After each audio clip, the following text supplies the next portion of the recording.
At my baby shower, surrounded by 50 guests and baby blue decorations, my sister Victoria stood up during the gift opening ceremony and announced to everyone that the child I was carrying was not my husband's. I looked her straight in the eye and said, "You are right, but what you do not know will change everything you think about this family."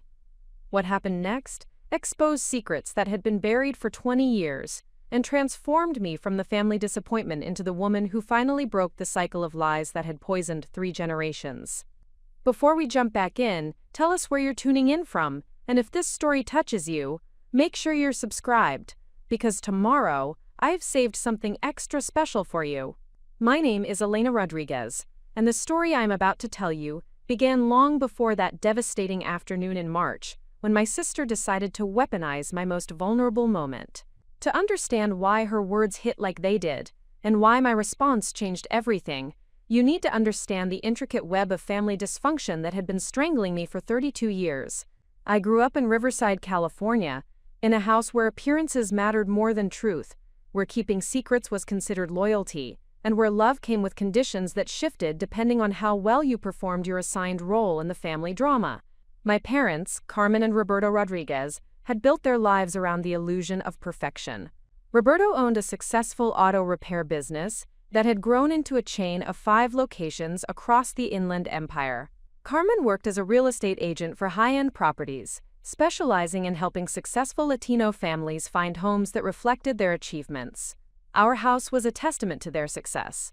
A sprawling Mediterranean-style home in one of Riverside's most exclusive neighborhoods, with manicured gardens, imported tile work, and enough space for the elaborate parties my parents hosted to maintain their social standing. Everything about our lives was designed to project prosperity, stability, and traditional family values. Victoria, my older sister by 4 years, had always been the golden child who seemed incapable of disappointing anyone. She graduated valedictorian from high school, earned a full scholarship to UCLA, and became a successful pediatric nurse who married a cardiologist named David Chen. They lived in a mansion in Newport Beach, drove luxury cars, and produced 2 perfectly behaved children who excelled at everything from violin to soccer. I, on the other hand, had spent my entire life feeling like I was failing to meet standards that were never clearly articulated but always present. I had been a good student but not exceptional, attractive but not stunning, responsible but not inspiring. Every achievement felt diminished by the unspoken comparison to Victoria's effortless success. Every choice I made seemed to confirm that I was the family member who required management rather than celebration. The pattern had established itself early and had never been broken. When Victoria made the honor roll, my B+ average was treated as evidence that I was not applying myself. When Victoria was elected student body president, my participation in drama club was seen as frivolous. When Victoria received her nursing degree, my decision to become a high school English teacher was met with polite disappointment disguised as support. By the time I reached my 30s, I had internalized the belief that I was fundamentally inadequate compared to my sister, despite objective evidence that my life was successful by any reasonable standard. I owned a beautiful home in a desirable neighborhood, had built a respected career teaching advanced placement literature, and had married a wonderful man who loved me unconditionally. None of that seemed to matter when measured against Victoria's achievements and my parents' obvious preference for their elder daughter. My husband, Michael Harrison, was everything my family should have celebrated in a son-in-law. He was kind, intelligent, financially stable, and genuinely devoted to me. Michael worked as a software engineer for an aerospace company, where his expertise in navigation systems had earned him recognition and advancement opportunities that provided us with comfortable financial security. More importantly, he possessed the kind of emotional intelligence and personal integrity that made him the perfect partner for someone who had grown up in a family where love was conditional and criticism was constant. Michael and I had met 5 years earlier at a community college where he was teaching an evening course in computer programming, and I was taking a class to improve my technology skills for classroom instruction. Our relationship had developed gradually, built on genuine compatibility and mutual respect rather than passion or convenience. He understood my family dynamics without being intimidated by them, and he had consistently encouraged me to establish boundaries that protected our relationship from the toxic patterns that had dominated my upbringing. When we decided to get married, Michael had been clear about his intentions to create a family environment that was fundamentally different from the one I had experienced. He wanted children who felt unconditionally loved, supported in their individual interests, and valued for who they were rather than how well they performed compared to others. His vision of family life was exactly what I had always wanted but had never believed was possible. Our wedding had been a beautiful but tense affair, where every detail became an opportunity for my family to demonstrate their superior taste and resources. Victoria served as my maid of honor, and had managed to subtly upstage me by announcing her second pregnancy during the reception. My parents had insisted on hosting an elaborate celebration that reflected their social status rather than our preferences, and they had treated Michael's family with polite condescension that made me ashamed of my own relatives. Despite these challenges, Michael and I had built a strong marriage based on honest communication and shared values. We had bought a charming craftsman-style house in a neighborhood filled with young families, where we had spent 3 years creating the kind of warm, authentic home environment that neither of us had experienced as children. Michael had converted the back bedroom into a home office where he could work remotely when needed, and I had claimed the sunroom as a reading space where I graded papers and prepared lesson plans. Our decision to start a family had been carefully considered and eagerly anticipated. We had discussed parenting approaches extensively, agreeing that we wanted to raise children who felt secure enough to take risks, confident enough to pursue their genuine interests, and emotionally intelligent enough to form healthy relationships. We had read books, attended classes, and consulted with friends who seemed to be succeeding at the kind of parenting we hoped to provide. When I became pregnant after 8 months of trying, we were overjoyed but cautious about sharing the news with my family. Previous experience had taught us that any announcement would become an opportunity for comparisons, unsolicited advice, and subtle criticisms disguised as helpful suggestions. We decided to wait until the second trimester to tell anyone, hoping that our excitement would be strong enough to withstand whatever reactions we encountered. The pregnancy had been progressing beautifully.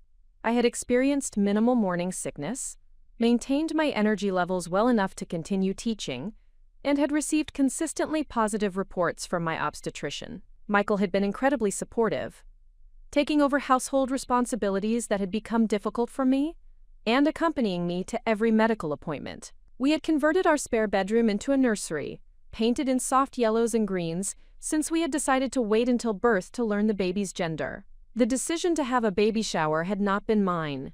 Carmen had insisted that it was important to celebrate this milestone properly, and she had volunteered to host the event at her house. Despite my reservations about turning my pregnancy into a social performance, I had agreed, because refusing would have created family conflict that would have overshadowed the celebration. Michael had supported my decision while privately expressing concerns about allowing my family to control such an important event. The planning process had been exactly as difficult as I had anticipated. Carmen had treated the baby shower as an opportunity to demonstrate her event planning skills and social connections, rather than a celebration of my impending motherhood.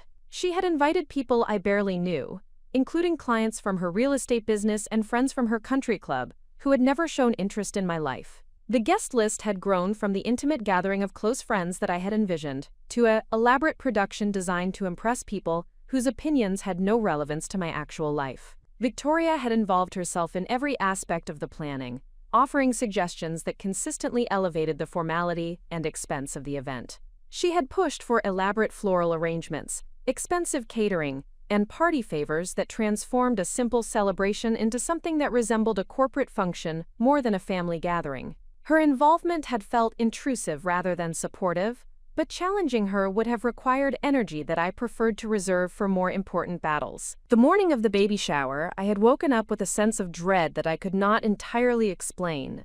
Michael had tried to reassure me that the event would be fine, and that the most important thing was celebrating our upcoming arrival with people who cared about us. His optimism had been infectious enough to improve my mood, and I had managed to convince myself that I was being unnecessarily anxious about what should be a joyful occasion. The shower was held on a Saturday afternoon in March, when the weather was perfect for the outdoor setup that Carmen had arranged in her backyard. Tables covered with white linens were arranged around the pool, decorated with centerpieces of white and blue hydrangeas that coordinated with the baby-themed decorations she had selected. A gift table had been positioned prominently near the patio doors, where the wrapped packages created an impressive display of anticipated generosity. I had arrived early to help with final preparations, wearing a flowing blue dress that accommodated my 7-month pregnancy while still looking festive enough for photographs. Michael had planned to stay for the first hour before leaving to give me time with the female guests, as was traditional for baby showers. His presence during the initial phase provided the emotional support I needed to navigate conversations with relatives and family friends, who had strong opinions about everything from baby names to parenting philosophies. The first 2 hours of the event proceeded exactly as I had expected. Guests arrived with gifts and good wishes, engaging in the kind of polite conversation that characterizes family gatherings, where genuine intimacy is rare, but social obligations are strong. I opened presents while seated in a decorated chair that had been positioned to ensure good visibility for photographs, expressing gratitude for items that ranged from practical necessities to elaborate luxuries that reflected the giver's relationship with my parents rather than their knowledge of my preferences. Victoria had been unusually quiet during the gift opening ceremony, which I had attributed to her being tired from managing her own children while attending a social event. She had been standing near the gift table, helping to organize the opened presents and keeping track of who had given what for thank you note purposes. Her subdued behavior had actually been a relief, since her tendency to dominate conversations often made family gatherings feel like performances where everyone else served as her supporting cast. The moment that changed everything came when I was opening a gift from my college roommate Sarah, who had sent a beautiful wooden rocking chair, along with a heartfelt note about her excitement for my journey into motherhood. I was reading the note aloud, sharing Sarah's warm wishes with the assembled guests, when Victoria suddenly stepped forward and asked for everyone's attention. "Before Elena gets too carried away with all these gifts," Victoria announced in a voice that was loud enough to ensure that every conversation stopped, "I think everyone should know that the baby she is carrying is not her husband's child." The silence that followed her declaration was absolute and suffocating. 50 guests turned to stare at me, their expressions ranging from shock to confusion to barely concealed excitement at witnessing such dramatic family conflict. I could feel my face burning with humiliation and rage, but something inside me remained perfectly calm, as if I had been preparing for this moment my entire life without realizing it. I looked directly at Victoria, who was standing with her arms crossed and a satisfied expression that revealed how much she was enjoying the chaos she had created. In that moment, I understood that her attack was not spontaneous or emotional, but calculated and deliberate. She had chosen the most public and humiliating possible moment to destroy me, and she was expecting me to crumble under the weight of shame and social embarrassment. Instead, I stood up slowly, placed my hands on my pregnant belly, and spoke in a voice that was steady and clear enough for everyone to hear. "You are absolutely right, Victoria," I said, meeting her eyes without flinching. "This baby is not Michael's biological child. But what you do not know is that Michael and I have been trying to conceive for 3 years, and when we discovered that his childhood cancer treatment had left him sterile, we decided to use a sperm donor to fulfill our dream of becoming parents. Preparing and narrating this story took us a lot of time, so if you are enjoying it, subscribe to our channel, it means a lot to us." Now back to the story. The gasps and murmurs that rippled through the crowd indicated that my revelation had not been what anyone expected, but I was not finished. "What you also do not know," I continued, "is that the sperm donor we selected is Michael's own brother Daniel, who volunteered to help us have a child that would share Michael's genetic heritage. And what you definitely do not know is that I have been protecting a family secret for 20 years. But, after what you just did to me in front of all these people, I think it is time for everyone to learn the truth about why you are so desperate to destroy my happiness." The silence that followed was even more profound than before, but now it carried a different energy. Victoria's confident expression had been replaced by something that looked like panic, and I could see that she finally understood that her attack had backfired in ways she had never anticipated. What happened next would expose decades of lies, transform every relationship in my family, and teach me that sometimes the courage to tell the truth is the only thing that can set you free from the people who have been using your silence to control you.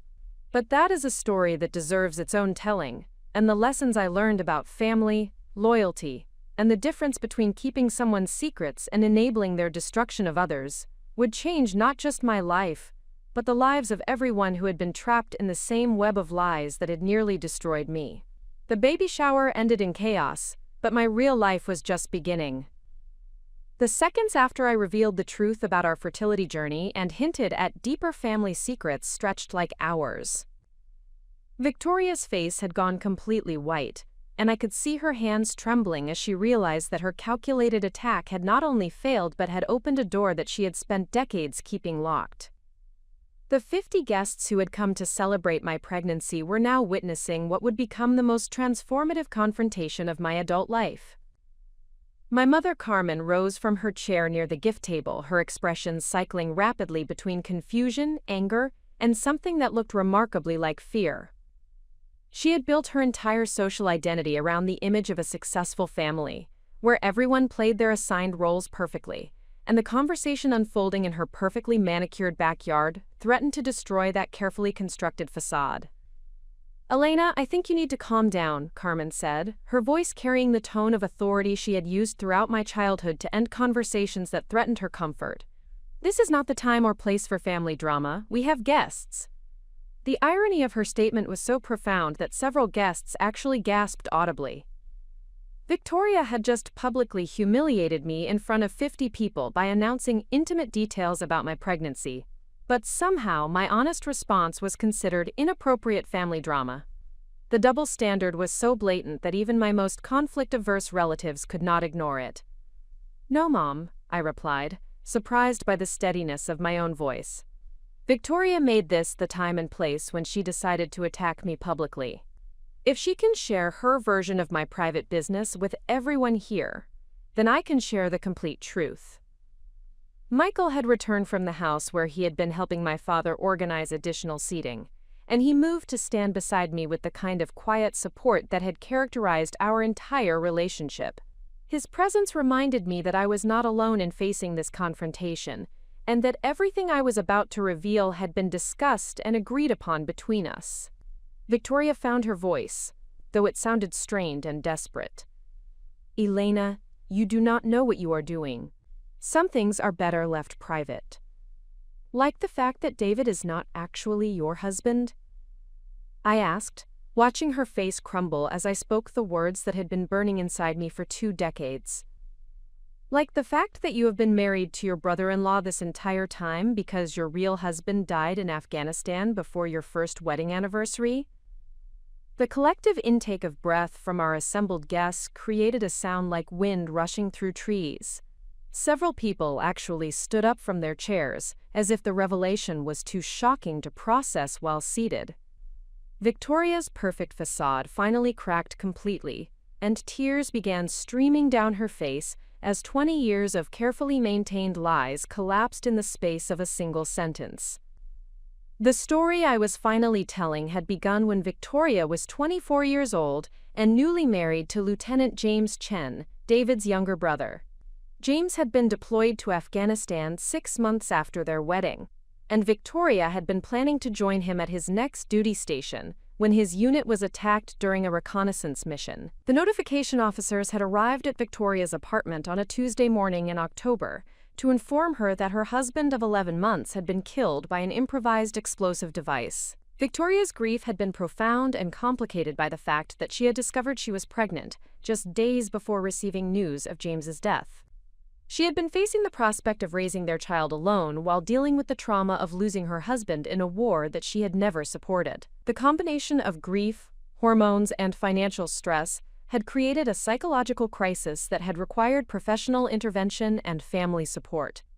David Chen had been completing his medical residency in cardiology when his brother was killed, and he had taken leave to help Victoria navigate the practical and emotional challenges of sudden widowhood.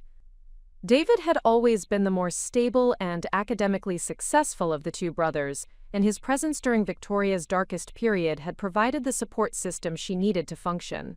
What had started as brotherly concern and practical assistance had gradually evolved into something more complicated. Victoria and David had found comfort in their shared grief for James, and their relationship had deepened into emotional intimacy that eventually became romantic. When Victoria miscarried James's baby during her 4th month of pregnancy, David had been the person who held her through the physical and emotional pain of losing the last connection to her deceased husband.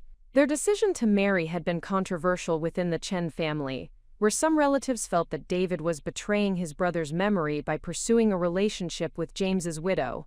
Victoria's pregnancy loss had eliminated the most obvious reason for their union, but their emotional bond had grown strong enough to overcome family objections and social awkwardness. The complication had arisen from Victoria's inability to process her grief in a healthy way.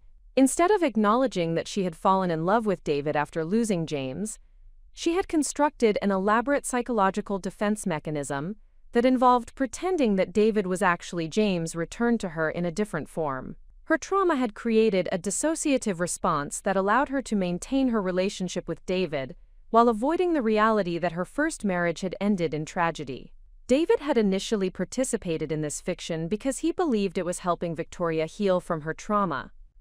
He had allowed her to introduce him as James in social situations, had not corrected people who assumed he was her original husband, and had eventually adopted the identity so completely that most people in their social circle had no idea that Victoria had been married before. The deception had become increasingly elaborate over the years. Victoria had removed all photographs of James from her home, had destroyed documents that referenced her first marriage, and had created a completely fictional narrative about her relationship history that positioned David as her college sweetheart and only husband. She had never sought professional help for her trauma, instead relying on denial and fantasy to avoid confronting the reality of her loss. I had learned the truth during my sophomore year of college when I had discovered a box of James's military records and personal effects that Victoria had hidden in our parents' attic. The documents had revealed not only the existence of Victoria's first marriage, but also the circumstances of James's death and the timeline that made David's identity switch clear. When I had confronted Victoria about my discovery, she had broken down completely and begged me to keep her secret. Her explanation had been heartbreaking and convincing. She had described her inability to move forward if people knew she was James's widow, her fear that David would leave her if forced to confront the reality of their relationship's origins, and her terror that acknowledging James's death would somehow make it more real and permanent. She had convinced me that revealing the truth would destroy her marriage and her mental health. For 20 years I had kept Victoria's secret at considerable personal cost. Every family gathering where people praised her perfect marriage had been an exercise in swallowing my discomfort with the deception. Every conversation where Victoria dispensed relationship advice based on her supposedly long and stable marriage had made me complicit in her fraud. Every moment when she used her fictional marriage history to position herself as the family expert on commitment and stability had required me to remain silent while she built her reputation on lies. The burden of keeping Victoria's secret had affected my own relationships and self-image in ways that I had not fully understood until this moment. I had internalized the message that truth was less important than maintaining family harmony, that protecting others from consequences was more valuable than honesty, and that my own discomfort with deception was less significant than Victoria's need to avoid accountability. Victoria's attack on me at the baby shower had finally provided the catalyst I needed to break free from the conspiracy of silence that had been suffocating our family for decades. Her willingness to humiliate me publicly in order to deflect attention from her own insecurities had revealed the true nature of our relationship dynamic. She had been using my knowledge of her secret as leverage to maintain her position as the favored daughter, knowing that I would never risk exposing her deception. "How could you do this to me?" Victoria whispered, her voice barely audible above the stunned murmurs of our guests. "You promised you would never tell anyone." "I promised I would keep your secret when I was 19 years old and believed that protecting you was more important than protecting myself," I replied. "But I never promised to let you destroy my life to protect your lies." The transformation in our family dynamics was immediate and irreversible. Carmen and Roberto were staring at Victoria with expressions of shock and betrayal that made it clear they had never suspected the truth about her marriage. Several guests were quietly gathering their belongings and leaving, unwilling to remain present for what had become an intensely private family crisis being played out in public. David arrived at the party just as I was finishing my revelation, having driven over from his hospital shift to join the celebration. His appearance created another wave of shocked recognition among the guests, who were seeing him clearly for the first time in years. The physical resemblance between David and James had been strong enough to support Victoria's deception, but the psychological strain of maintaining false identity was evident in his posture and expression. Victoria told me you might cause problems today, David said quietly, approaching our small group near the gift table. She said you had been acting unstable about the pregnancy and might say things to get attention. His words revealed the extent to which Victoria had been manipulating the narrative around our relationship, positioning me as mentally unstable in order to discredit any potential revelation of her secret. The realization that she had been systematically undermining my credibility with family members for years felt like another layer of betrayal being peeled away. David, I said, looking directly at him, I kept your secret for 20 years because I believed Victoria when she said that revealing the truth would destroy your marriage. But after what she just did to me, I think you deserve to know that she has been telling people I am mentally unstable to prevent anyone from believing me if I ever told the truth. The pain that crossed David's face was profound and immediate. He had been living with the psychological burden of maintaining false identity for 2 decades, and learning that Victoria had been using their deception to manipulate and control other family members clearly added another dimension to his suffering. I never wanted any of this, David said, his voice heavy with exhaustion. I loved James, and I love Victoria, but I have been living as a ghost of my dead brother for so long that I do not remember who I actually am anymore. The conversation that followed was raw, painful, and ultimately liberating for everyone involved. Victoria's carefully constructed world of denial and manipulation collapsed completely, as she was forced to confront not only the reality of her first marriage and widowhood, but also the damage that her deception had caused to every relationship in our family. Carmen and Roberto struggled to process the revelation that their supposedly perfect daughter had been living a lie for 20 years, and had manipulated family dynamics to maintain her deception. The discovery that Victoria had been undermining me to protect her secret forced them to reconsider every assumption they had made about our relative characters and achievements. The remaining guests witnessed a family finally confronting decades of dysfunction, denial, and manipulation. While the immediate aftermath was chaotic and emotionally overwhelming, the long-term effect was the beginning of honest relationships based on truth rather than performance. Michael's support throughout this confrontation was unwavering and transformative. He had known about Victoria's secret because I had told him during our engagement, but he had respected my decision to maintain the family's conspiracy of silence.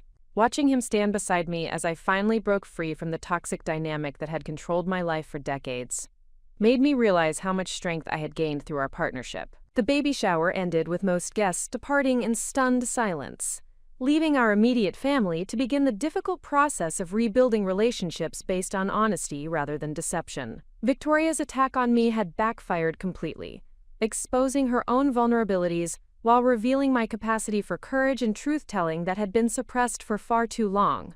As I sat in my parents' backyard, surrounded by abandoned party decorations and unwrapped gifts, I felt something I had never experienced in their presence before: complete authenticity.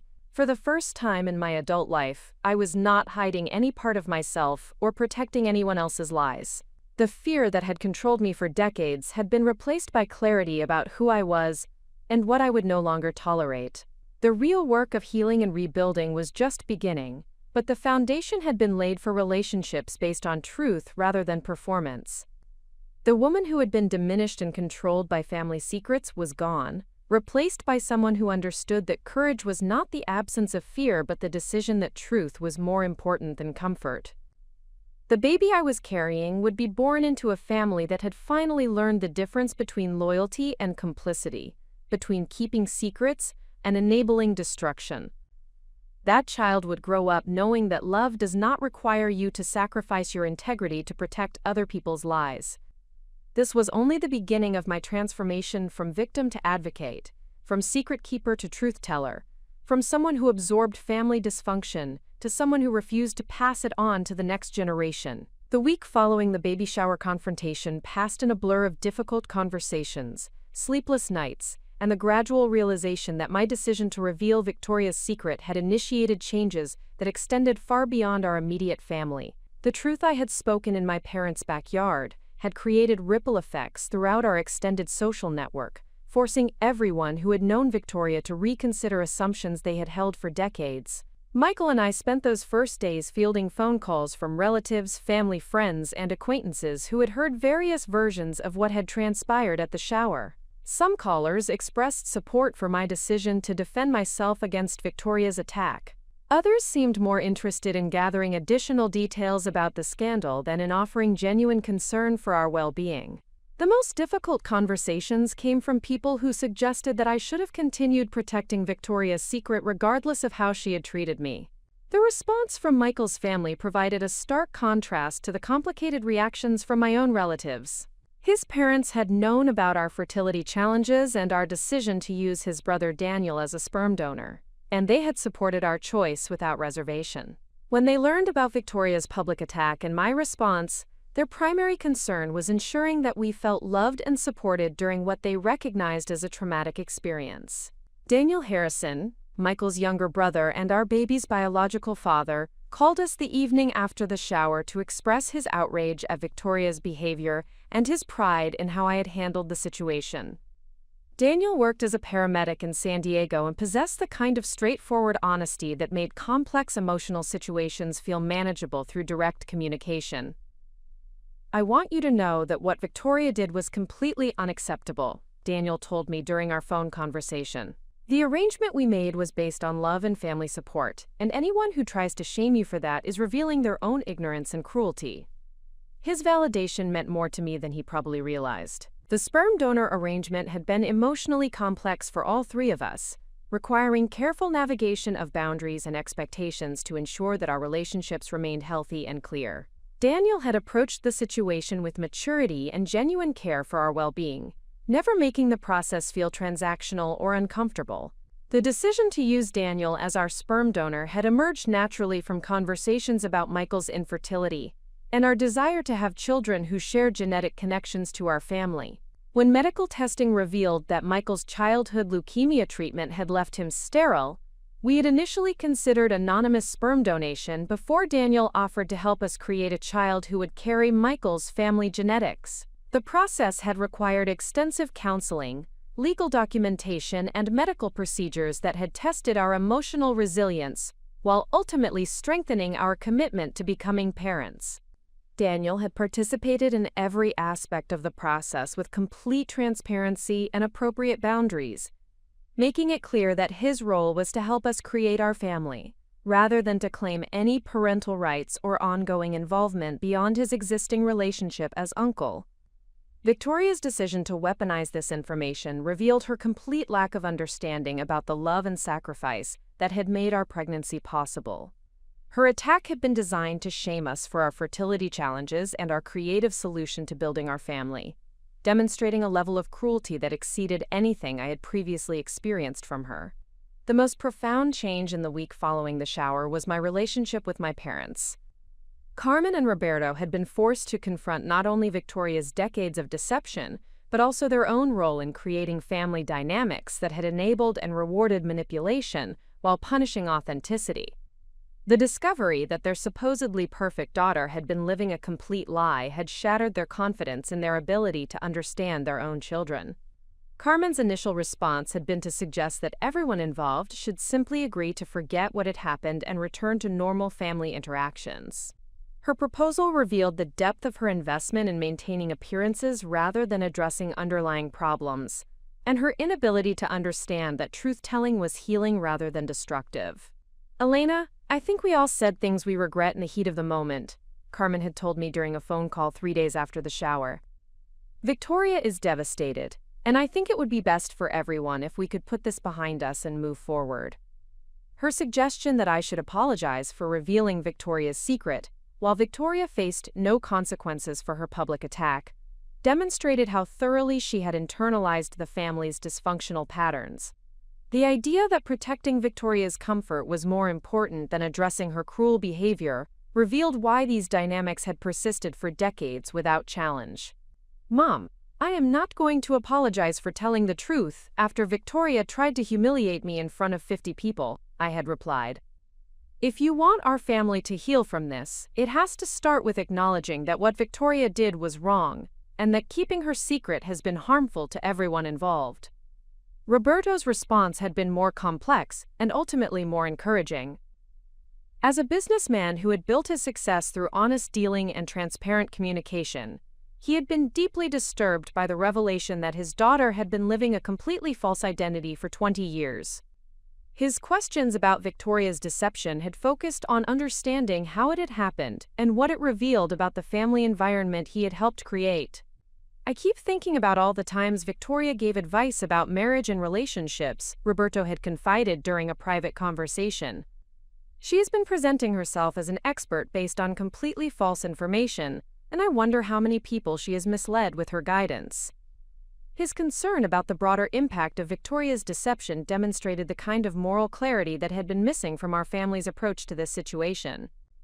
Roberto understood that lies create harm that extends beyond the immediate participants, and that accountability was necessary for genuine healing to occur. The most difficult aspect of this period was watching Victoria struggle with the collapse of her carefully constructed false identity.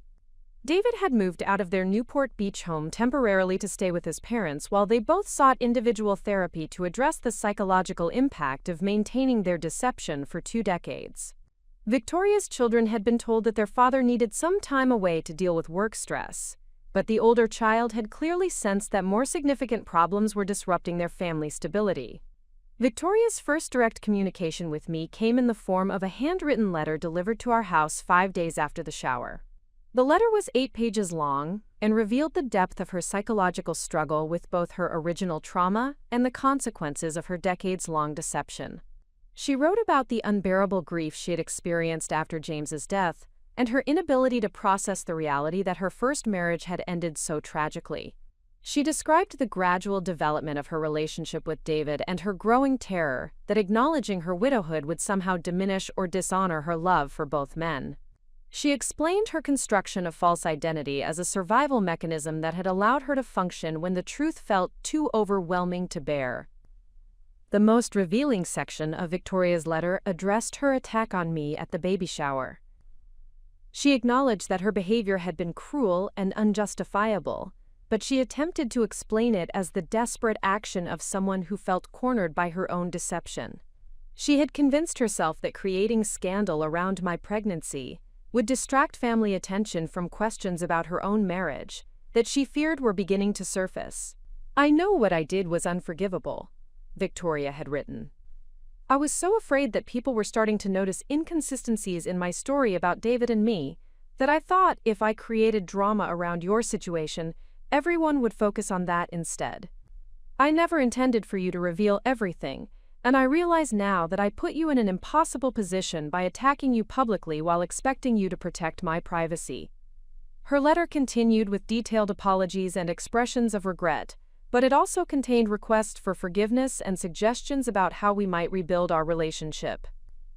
The tone throughout was manipulative in subtle ways that revealed Victoria's continued inability to take full responsibility for her choices without seeking to minimize their impact or expedite her return to family favor. Reading Victoria's letter helped me understand that her attack on me had not been a spontaneous emotional outburst, but a calculated strategy to protect her deception through misdirection. The realization that she had been willing to sacrifice my reputation and emotional well-being to maintain her false identity was profoundly clarifying about the nature of our relationship and her character.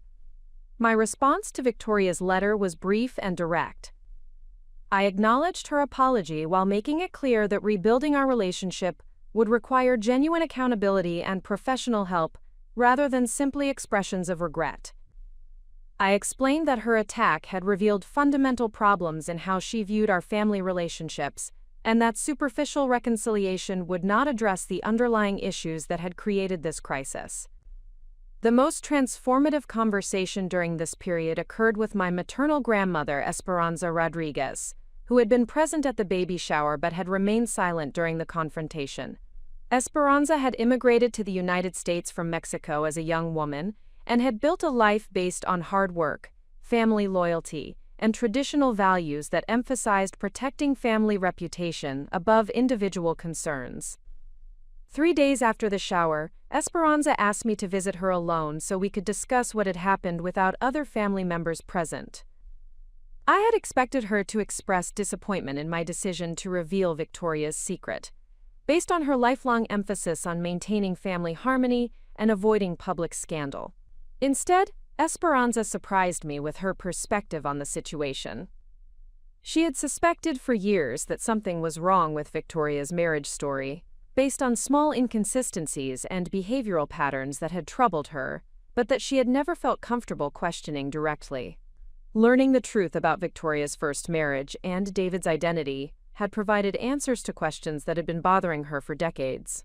"Mija, I have been keeping secrets my whole life," Esperanza told me as we sat in her small kitchen drinking coffee. "I kept secrets about your grandfather's drinking, about your uncle's gambling, about your aunt's affairs. I thought I was protecting the family by keeping quiet, but all I did was make it easier for people to hurt each other without consequences." Her words carried the weight of 7 decades of experience and the wisdom that comes from recognizing patterns that repeat across generations. Esperanza had watched our family struggle with the same dysfunctional dynamics that had characterized her own upbringing, and she had begun to understand that silence enables harm rather than preventing it. "What Victoria did to you was wrong, and what you did by telling the truth was brave," she continued. "I should have been braver when I was younger. Maybe if I had spoken up about the problems I saw, we would not have passed them down to you and Victoria." Her support provided validation that I had not expected but desperately needed. Esperanza's approval of my decision to break the conspiracy of silence felt like permission to continue pursuing truth and authenticity in family relationships, even when it created temporary discomfort or conflict. The week concluded with Michael and me attending our first appointment with a family therapist who specialized in helping couples navigate complex fertility journeys and family of origin issues. Dr. Sarah Kim had been recommended by our obstetrician after I had described the stress of the baby shower confrontation and our concerns about protecting our child from similar family dysfunction. Dr. Kim helped us process the emotional impact of Victoria's attack while developing strategies for maintaining healthy boundaries with family members who had not yet learned to respect our choices or our privacy. She validated our decision to use Daniel as a sperm donor and affirmed that Victoria's attempt to shame us for our fertility journey revealed her issues rather than any problems with our approach to building our family. The therapy session also addressed our concerns about raising our child in a family environment that had historically rewarded deception and manipulation, while punishing authenticity and truth-telling. Dr. Kim helped us understand that breaking generational patterns required consistent modeling of healthy communication and boundaries rather than perfect family relationships. As I left Dr. Kim's office that Friday afternoon, I realized that Victoria's attack had inadvertently provided the catalyst for changes that were long overdue in our family system. Her attempt to destroy my reputation had instead exposed the dysfunction that had been poisoning our relationships for decades, creating opportunities for healing that would not have existed otherwise. The woman who had spent 32 years accommodating family dysfunction to maintain peace was being replaced by someone who understood that genuine peace required truth, accountability, and respect for boundaries. The child I was carrying would be born into a family that was learning to value authenticity over appearance, courage over compliance, and love over control. The transformation was just beginning, but the foundation had been established for relationships based on honesty rather than performance, support rather than manipulation, and genuine care rather than conditional approval. The most difficult work lay ahead, but for the first time in my life, I felt equipped to handle whatever challenges emerged from choosing truth over comfort. 2 weeks after the baby shower confrontation, I received a phone call that would reveal just how extensive the damage from Victoria's deception had become. The caller was Dr. Jennifer Walsh, a marriage counselor in Newport Beach who had been working with Victoria and David since their separation, following the revelation of their true identities. Dr. Walsh explained that Victoria had given her permission to contact me because their therapy sessions had uncovered additional layers of dysfunction that extended beyond the identity deception. The conversation that followed provided insights into the psychological mechanisms that had enabled Victoria to maintain her elaborate fiction for 20 years, while simultaneously revealing the profound impact her deception had on David's mental health and their children's emotional development. Dr. Walsh's clinical perspective helped me understand that Victoria's attack on me had been the inevitable result of a psychological structure that was collapsing under the weight of its own contradictions. According to Dr. Walsh, Victoria's therapeutic process had revealed that her inability to acknowledge James's death had created a dissociative response that affected every aspect of her psychological functioning. She had not simply created a false narrative about her marriage history, she had constructed an alternate reality where grief, loss, and trauma did not exist. This psychological defense mechanism had required constant maintenance and increasingly elaborate deceptions to sustain. David's participation in Victoria's deception had initially been motivated by genuine love and concern for her well-being, but over time it had evolved into a form of psychological imprisonment that had prevented him from developing his own authentic identity.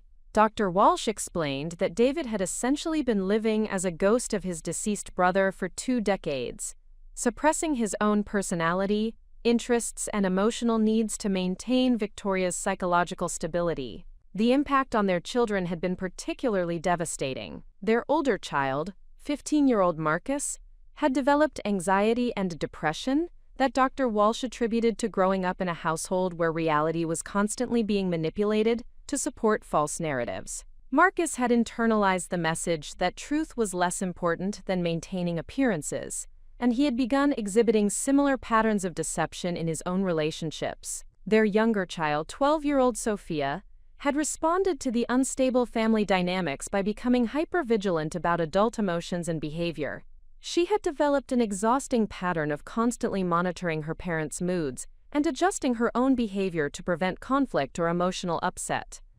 Dr. Walsh describes Sophia's responses as typical of children who grow up in environments where they cannot trust that adults will handle problems appropriately. The therapeutic revelations helped me understand that Victoria's attack on me at the baby shower had not been an isolated incident of cruelty, but rather the inevitable consequence of a psychological system that was designed to protect her from accountability at any cost. Her willingness to destroy my reputation to preserve her deception revealed the extent to which her defense mechanisms had corrupted her ability to maintain genuine relationships. Dr. Walsh's insights also clarified why my decision to reveal Victoria's secret had been so psychologically devastating for her. The truth-telling had not simply exposed her lies. It had forced her to confront the grief and trauma that she had been avoiding for 20 years. The collapse of her false narrative had triggered the delayed grief response that she had been preventing through her elaborate deceptions. The conversation with Dr. Walsh concluded with her request for my participation in family therapy sessions that would address the impact of Victoria's deception on our extended family relationships. She explained that healing from this level of psychological dysfunction would require honest communication between all family members who had been affected by the deception, including those who had been unknowingly complicit in maintaining it. My decision to participate in family therapy represented another step in my transformation from someone who avoided conflict to someone who actively engaged in difficult conversations for the purpose of creating healthier relationships. The prospect of confronting decades of family dysfunction in a therapeutic setting was intimidating, but I recognized that avoiding these conversations would perpetuate the same patterns that had enabled Victoria's deception. The first family therapy session took place in Dr.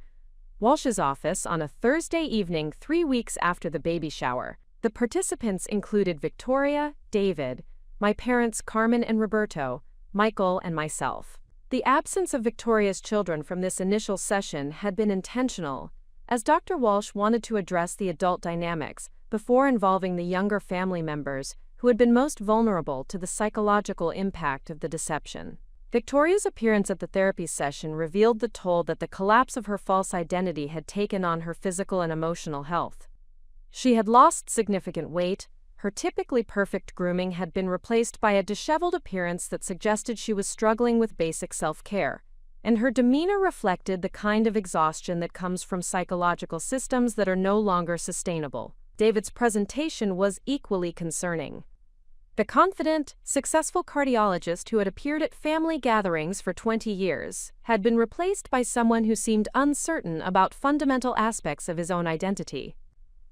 His posture, speech patterns, and even his facial expressions seemed different, as if the collapse of his false identity had revealed a person who had been suppressed for decades. The therapy session began with Dr. Walsh establishing ground rules for communication that would prevent the kind of defensive reactions and personal attacks that typically characterized our family's approach to conflict. She emphasized that the purpose of these sessions was healing rather than blame assignment, and that everyone present needed to commit to honest self-examination rather than focusing on other people's failures. Victoria's first contribution to the session was a more complete acknowledgement of her behavior at the baby shower and its impact on our family relationships. She described her attack on me as the desperate action of someone whose psychological defenses were failing, but she also took responsibility for the calculated nature of her cruelty and the damage it had caused to our relationship and my reputation. Her account of the events leading up to the baby shower revealed that she had been experiencing increasing anxiety about maintaining her deception for several months prior to my pregnancy announcement. She had begun to notice that her children were asking more sophisticated questions about their family history, and she had been struggling to maintain consistency in her responses to their inquiries. The news of my pregnancy had triggered a psychological crisis for Victoria, because it represented the addition of another family member who would need to be included in her deceptive narrative. She had become obsessed with the idea that my child would somehow expose inconsistencies in her false identity, and she had convinced herself that attacking my pregnancy would prevent this exposure.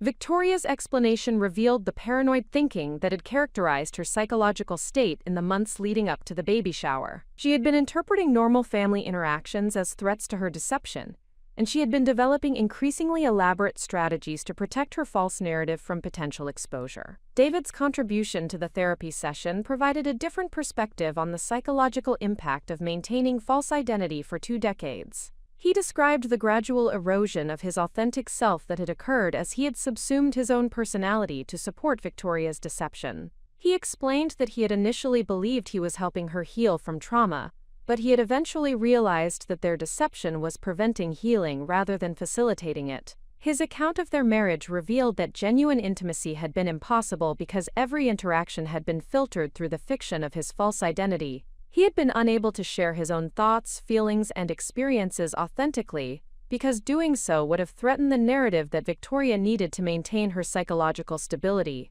David's description of his relationship with his children was particularly heartbreaking. He explained that he had been unable to form genuine connections with Marcus and Sophia because he had been required to interact with them as a version of his deceased brother rather than as himself. This psychological distance had prevented him from providing the kind of authentic parental presence that children need for healthy emotional development. My parents' participation in the therapy session revealed their own complicity in enabling Victoria's deception, and their resistance to acknowledging their role in creating family dynamics that had rewarded manipulation while punishing authenticity. Carmen's initial responses focused on minimizing the significance of Victoria's deception and suggesting that everyone should simply move forward without dwelling on past problems. Roberto's contributions were more thoughtful and demonstrated greater willingness to examine his own behavior and its impact on family relationships. He acknowledged that his tendency to avoid difficult conversations had created an environment where deception could flourish unchallenged, and he expressed genuine remorse for the ways his conflict avoidance had contributed to the problems we were addressing. The most difficult part of the therapy session involved examining my own role in enabling Victoria's deception through my 20-year silence. Dr. Walsh helped me understand that my decision to keep Victoria's secret had been understandable given my age and family dynamics at the time. But she also challenged me to examine how my continued silence had affected my own psychological development and family relationships. The realization that emerged from this examination was that my role as Victoria's secret keeper had shaped my identity in ways that had limited my own authenticity and emotional growth. I had internalized the message that my value to the family was based on my willingness to sacrifice my own comfort to protect others from consequences, and this dynamic had affected every relationship in my life. Michael's participation in the therapy session provided a perspective from someone who had observed our family dynamics from outside, while being directly affected by them through our marriage. His observations about the impact of family dysfunction on my self-esteem and relationship patterns were painful but accurate, and his support for my decision to break the conspiracy of silence was unwavering. The session concluded with Dr. Walsh's assessment that healing from this level of family dysfunction would require ongoing therapeutic work and a fundamental restructuring of communication patterns and relationship boundaries. She emphasized that the changes necessary for genuine healing would be uncomfortable for everyone involved, but that the alternative was the perpetuation of psychological patterns that had already caused significant damage to multiple generations. The most significant insight from the therapy session was the recognition that Victoria's deception had been a symptom of broader family dysfunction rather than an isolated problem that could be addressed through individual counseling. The patterns of conflict avoidance, truth suppression, and appearance management that had enabled her deception were embedded in our family's approach to relationships and would need to be addressed systematically. Dr. Walsh's recommendation for ongoing family therapy represented a commitment to healing that would extend far beyond the immediate crisis created by Victoria's attack on me. The therapeutic process would require everyone involved to examine their own contributions to dysfunctional patterns and to develop new approaches to communication and conflict resolution. My decision to continue participating in family therapy marked another phase in my transformation from someone who accommodated dysfunction to maintain peace to someone who actively worked to create healthier relationship patterns. The process would be challenging and uncomfortable, but it represented the only path to genuine healing and authentic family relationships. The woman who had been silenced by family secrets was becoming someone who understood that healing required truth-telling, accountability, and the courage to endure temporary discomfort for the purpose of creating lasting positive change. The child I was carrying would benefit from this transformation, growing up in a family that was learning to value authenticity over appearance and genuine care over manipulative control. The therapeutic journey ahead would test everyone's commitment to change, but the foundation had been established for relationships based on honesty, respect, and mutual support, rather than deception, manipulation, and conditional love. The most difficult work was yet to come, but for the first time in decades, our family had the tools and professional support necessary to break generational patterns of dysfunction and create healthier dynamics for future generations. 6 weeks after the baby shower confrontation, I found myself sitting in the principal's office at Roosevelt High School, where I had been teaching advanced placement literature for 7 years. The meeting had been requested by Dr. Margaret Chen, the school's principal, after she received a phone call from a parent questioning my fitness to teach their child based on, quote, family scandal they had heard about through social media. The irony of the situation was not lost on me.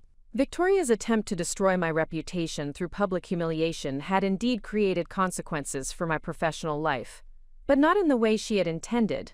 Instead of being ashamed of the truth about our fertility journey and family dynamics, I found myself in a position to educate others about the realities of modern family building and the importance of authenticity in personal relationships. Dr. Chen, who was not related to David despite sharing his surname, had been my supervisor since I began teaching at Roosevelt. She was a thoughtful administrator who prioritized educational excellence while maintaining sensitivity to the complex personal lives that both students and teachers brought into the school environment. Her approach to addressing the parents' complaint demonstrated the kind of principled leadership that had made Roosevelt one of the most respected high schools in the district. The conversation began with Dr. Chen explaining that the parent, Mrs. Patricia Kellerman, had called to express concern about having her daughter in my English class after learning about inappropriate family drama that she felt reflected poorly on my character and judgment. Mrs. Kellerman had apparently heard a third-hand account of the baby shower incident and had formed conclusions about my moral fitness based on incomplete and distorted information. Rather than feeling defensive or ashamed about the situation, I experienced something unexpected: clarity about my values and confidence in my choices. The woman who would have been devastated by professional scrutiny 6 weeks earlier had been replaced by someone who understood that living authentically sometimes meant facing criticism from people who preferred comfortable illusions to difficult truths. I provided Dr. Chen with a complete and honest account of the baby shower incident, including the background of Victoria's deception, my 20-year silence about her secret, and the circumstances that had led to my decision to reveal the truth about our family dynamics. I explained our fertility challenges, our decision to use Michael's brother as a sperm donor, and the therapeutic work we were doing to address generational patterns of dysfunction in our family. Dr. Chen's response demonstrated the kind of wisdom and compassion that exemplified her leadership approach. She acknowledged that family situations could be complex, and that my professional performance had always been exemplary regardless of my personal circumstances. She expressed support for my decision to prioritize truth and authenticity over maintaining false appearances, and she confirmed that the parents' concerns would not affect my employment or professional standing. The most significant aspect of our conversation involved Dr. Chen's observation that my experience might provide valuable perspective for working with students who face similar challenges, with family dysfunction, identity issues, and the pressure to maintain false appearances. She suggested that my journey toward authenticity and healthy boundaries could serve as an example for teenagers who were struggling with their own family dynamics and personal identity development. This conversation marked a pivotal moment in my understanding of how personal transformation could create opportunities for professional growth and expanded impact. The experience that Victoria had intended to be professionally damaging had instead revealed strengths and insights that enhanced my effectiveness as an educator and mentor to young people facing their own challenges, with family expectations and authentic self-expression. The weeks that followed brought additional opportunities to test my newfound commitment to authenticity and truth-telling. Several colleagues approached me privately to share their own experiences with family secrets, fertility challenges, and the pressure to maintain perfect appearances in professional settings. These conversations revealed that my willingness to be vulnerable about difficult personal experiences had created permission for others to acknowledge their own struggles and seek support. Maria Santos, a fellow English teacher who had been struggling with her own infertility journey, confided that my openness about using a sperm donor had helped her consider options she had previously dismissed due to social stigma.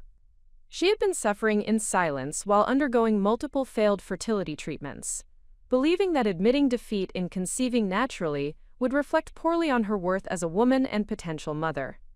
James Patterson, a history teacher whose family had been torn apart by his father's gambling addiction and subsequent financial fraud, shared that my decision to break family silence about dysfunction had inspired him to seek therapy for his own trauma-related anxiety and depression.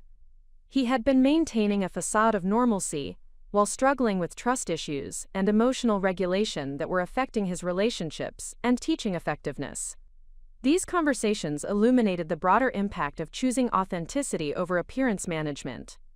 My decision to respond honestly to Victoria's attack had created ripple effects that extended far beyond our immediate family, providing encouragement and validation for others who were struggling with similar challenges but had felt isolated in their experiences. The most transformative conversation occurred with Dr. Sarah Kim, our family therapist, during a joint session with Michael as we prepared for the arrival of our baby. Dr. Kim helped us process the emotional impact of the past 2 months, while developing strategies for protecting our child from the dysfunctional patterns that had characterized my family of origin. Dr. Kim's insights about intergenerational trauma and family systems provided a framework for understanding how patterns of deception, manipulation, and emotional abuse could be transmitted across generations, unless they were consciously interrupted through therapeutic work and deliberate changes in communication and relationship patterns.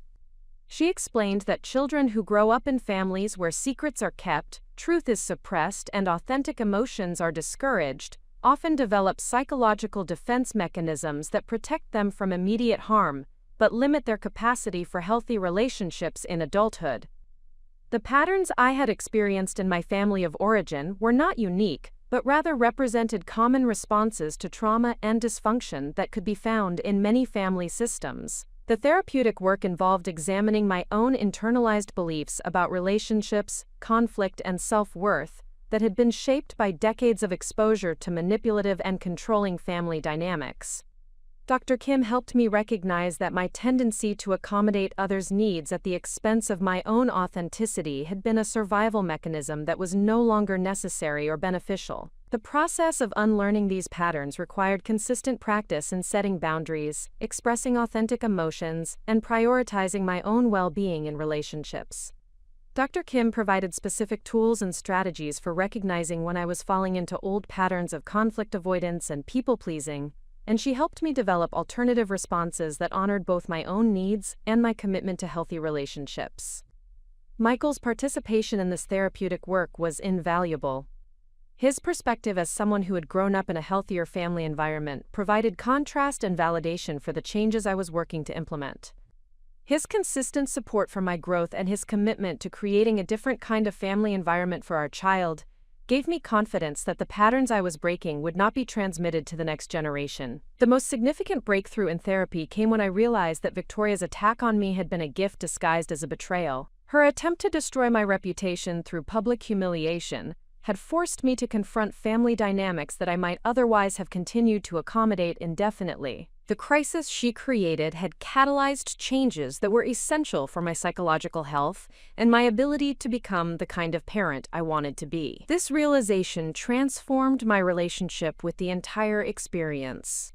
Instead of feeling victimized by Victoria's cruelty, I began to feel grateful for the clarity it had provided about our family dynamics and my own capacity for courage and authenticity. The woman who had been silenced by family secrets for 3 decades had discovered her voice and her power to create positive change. The impact of this transformation extended beyond my personal relationships to my professional effectiveness and community involvement.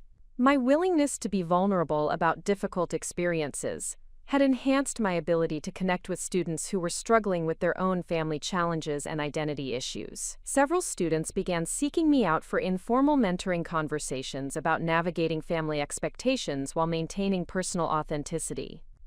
One particularly meaningful conversation occurred with Isabella Martinez, a 17-year-old student whose family was pressuring her to abandon her college plans in favor of an arranged marriage to a family friend's son. Isabella had been struggling with depression and anxiety as she tried to balance respect for her cultural traditions with her own aspirations for education and independence. My story about breaking free from family expectations and creating authentic relationships had provided Isabella with a framework for understanding her own situation and considering alternatives that honored both her heritage and her individual goals. She began working with the school counselor to explore scholarship opportunities and develop strategies for communicating with her family about her educational aspirations. These interactions with students reinforced my understanding that personal transformation could create opportunities for broader positive impact. The courage to live authentically and set healthy boundaries had not only improved my own life, but had also provided inspiration and practical guidance for others who were facing similar challenges. The professional recognition that followed was unexpected but meaningful. Dr. Chen nominated me for the district's Excellence in Teaching Award, citing my ability to create authentic connections with students and my commitment to modeling healthy relationship patterns in the classroom environment. The nomination letter specifically mentioned my courage in addressing personal challenges while maintaining professional effectiveness and my positive influence on both colleagues and students. The award ceremony took place on a warm evening in May, just 2 weeks before my due date. Michael accompanied me to the event, which was held in the district's administration building and attended by school board members, administrators, teachers, and community leaders. The recognition felt surreal given that just 4 months earlier, I had believed that Victoria's attack might destroy my professional reputation. During my acceptance speech, I spoke about the importance of authenticity in education and the ways that personal growth could enhance professional effectiveness. I shared my belief that students needed to see adults who were willing to be vulnerable about their own challenges and growth processes, as this modeling provided permission for young people to acknowledge their own struggles and seek appropriate support. The response to my speech was overwhelmingly positive, with several attendees approaching me afterward to share their own experiences with family challenges and personal transformation.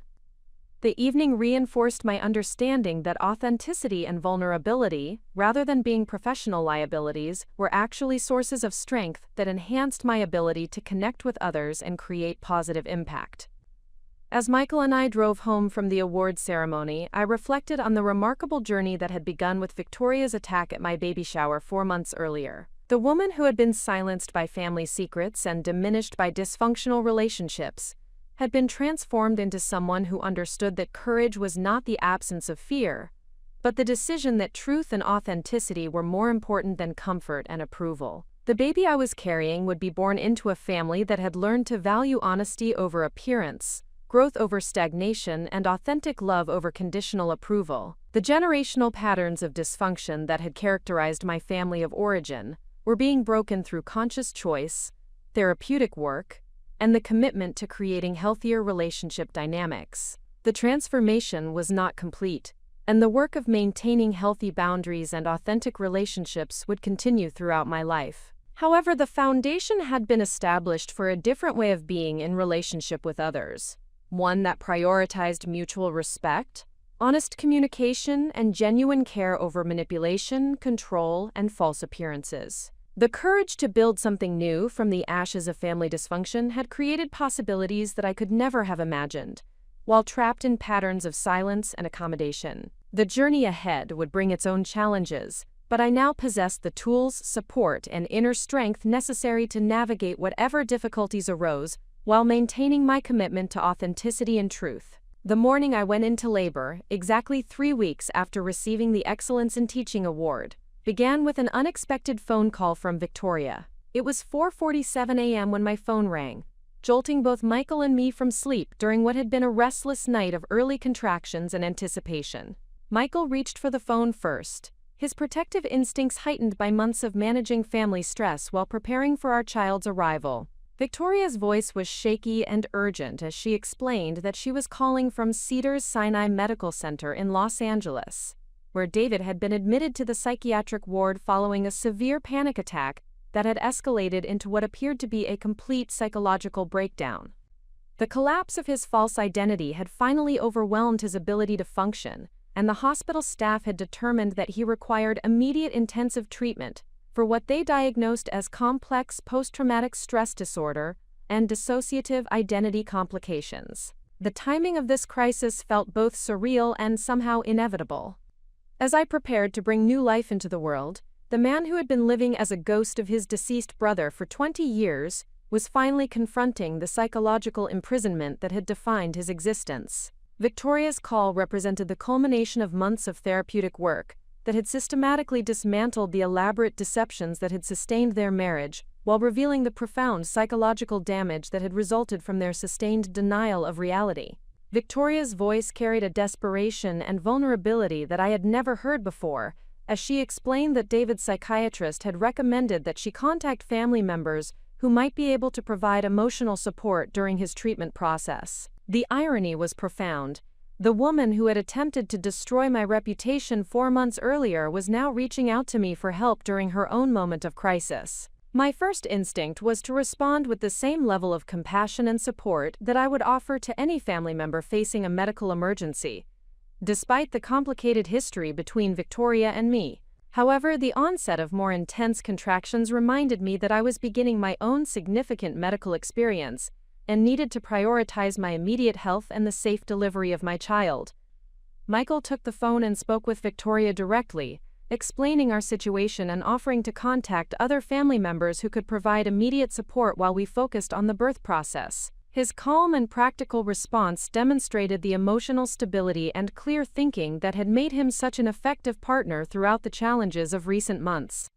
The conversation concluded with Victoria expressing gratitude for our willingness to help coordinate family support for David's treatment, followed by her unexpected words of encouragement about our impending parenthood. Despite everything that had transpired between us, she managed to offer genuine wishes for a safe delivery and healthy baby, suggesting that her own crisis had provided perspective about what truly mattered in family relationships. The drive to Riverside Community Hospital took place during the early morning hours, when the streets were quiet and the sky was beginning to show the first hints of dawn. Michael maintained steady conversation during the journey, helping me focus on breathing techniques while managing the practical details of hospital admission and communication with our medical team. Dr. Patricia Ningen, the obstetrician who had guided us through the pregnancy, greeted us in the labor and delivery unit with the calm professionalism that had characterized her care throughout the previous 9 months. She had been informed about the family stress we had experienced during the pregnancy, and she approached our delivery with sensitivity to both the medical and emotional aspects of our experience. The early stages of labor provided time for reflection on the remarkable transformation that had occurred since the baby shower confrontation. The woman who had entered pregnancy feeling diminished by family dysfunction and silenced by inherited secrets, was preparing to become a mother with a clear sense of her own values, healthy boundaries with toxic family members, and professional support systems that would help her navigate the challenges of parenthood. Daniel Harrison arrived at the hospital during the afternoon, having driven from San Diego to provide emotional support during the delivery of the child he had helped us create through his generous donation. His presence represented the healthy family dynamics that Michael and I were committed to modeling for our child, where relationships were based on genuine care and mutual respect rather than manipulation and obligation. The conversation with Daniel during the quiet moments between contractions provided perspective on the genetic legacy our child would inherit and the family environment we were creating for his upbringing. Daniel expressed pride in his contribution to our family building process and commitment to maintaining appropriate boundaries as our child's uncle while honoring the special nature of his genetic connection. Michael's parents, Robert and Linda Harrison, arrived from Phoenix during the early evening hours, having traveled to be present for the birth of their first grandchild. Their excitement and unconditional support provided a stark contrast to the complicated dynamics that had characterized my own family's response to the pregnancy, reinforcing my understanding of what healthy family relationships could look like when based on genuine love rather than conditional approval. The most meaningful moment of the labor process occurred when my grandmother Esperanza arrived, having been driven from her home by my cousin Maria after receiving word that I was in active labor. At 83 years old, Esperanza moved slowly, but with the determination of someone who understood the significance of being present for important family milestones. Her presence in the delivery room carried particular meaning, given her role in validating my decision to break the conspiracy of silence that had characterized our family dynamics for decades. As she held my hand during the most intense contractions, she spoke quietly in Spanish about the importance of bringing children into the world with truth and love, rather than secrets and shame. The birth of Gabriel Daniel Rodriguez Harrison at 11:42 p.m. represented the culmination of a journey that had begun with heartbreak over our fertility challenges, and had evolved through betrayal, therapeutic healing, and ultimately transformation into a family unit that prioritized authenticity and emotional health above social appearances and traditional expectations. Holding my son for the first time while surrounded by people who had supported us through the most difficult period of our lives, I experienced a profound sense of completion and new beginning simultaneously. The child who had been conceived through careful planning and generous donation had been born into a family that had learned to value truth over comfort, growth over stagnation, and genuine connection over superficial harmony. Gabriel's first hours of life were marked by the quiet joy and wonder that accompanies the arrival of a deeply wanted child.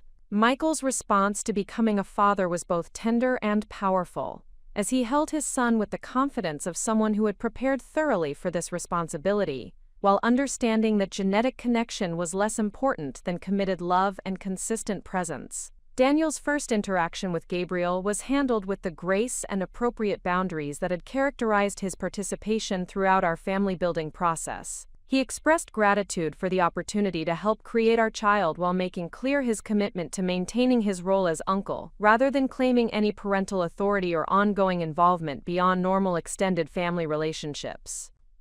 The hospital stay provided time for quiet bonding and reflection on the transformation that had occurred over the previous 5 months. The woman who had been publicly humiliated at her baby shower had given birth as someone who understood her own worth and had the support systems necessary to protect her child from the dysfunction that had characterized her own upbringing. The stream of visitors during our hospital stay provided evidence of the community that had formed around our family during the period of crisis and healing.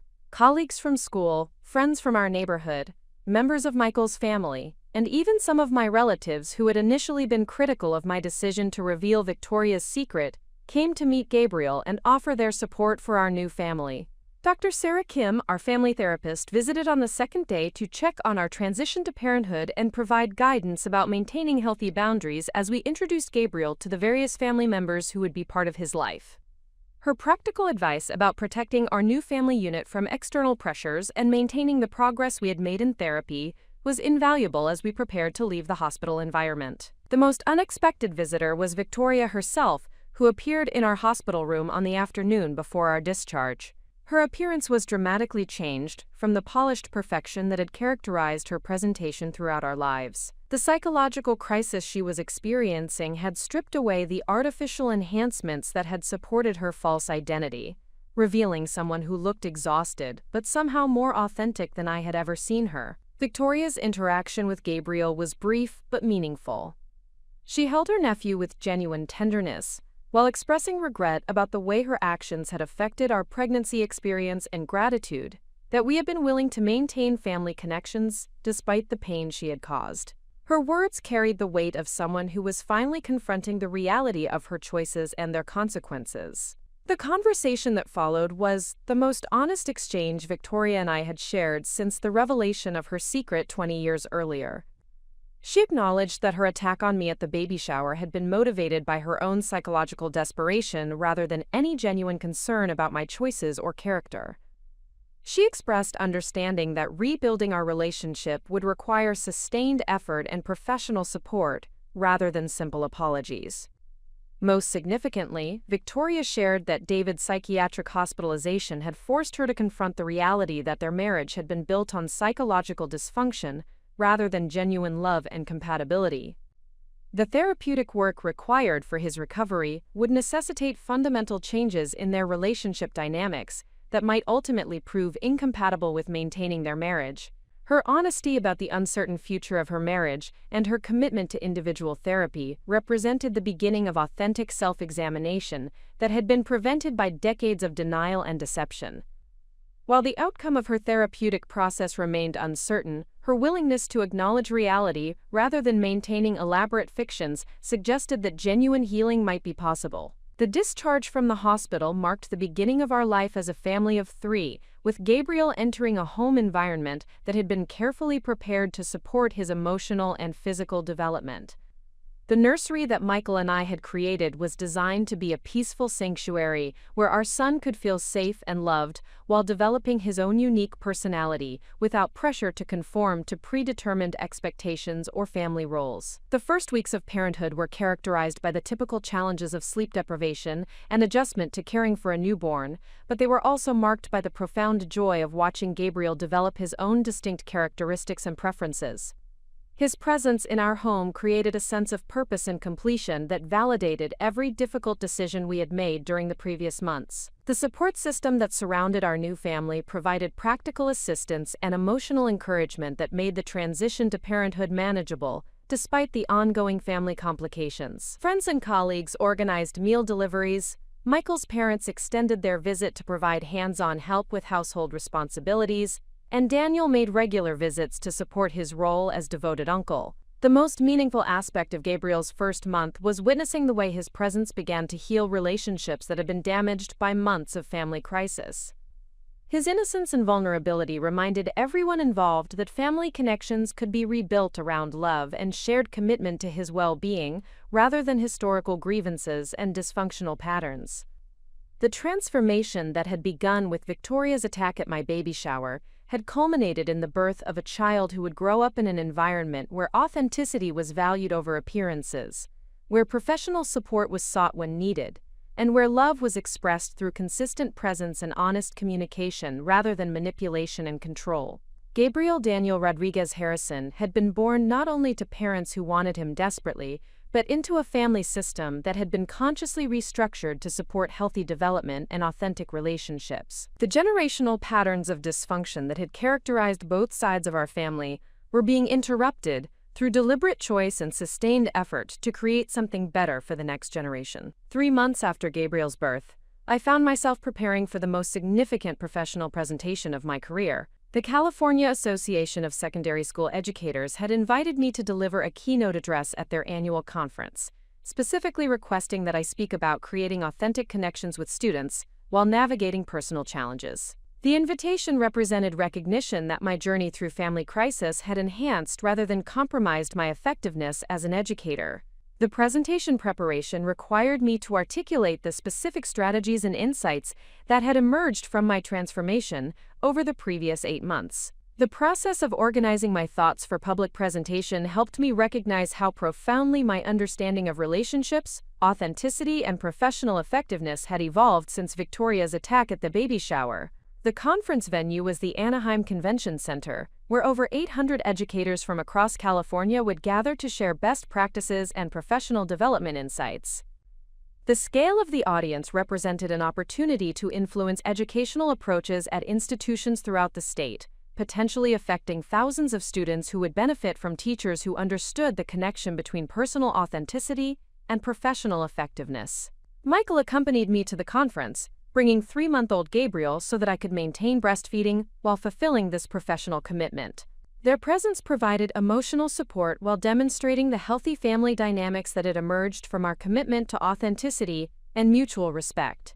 Gabriel's calm demeanor and easy adaptability reflected the secure attachment that had developed through consistent, responsive parenting. The title of my presentation was Teaching from Truth: How Personal Authenticity Enhances Educational Impact.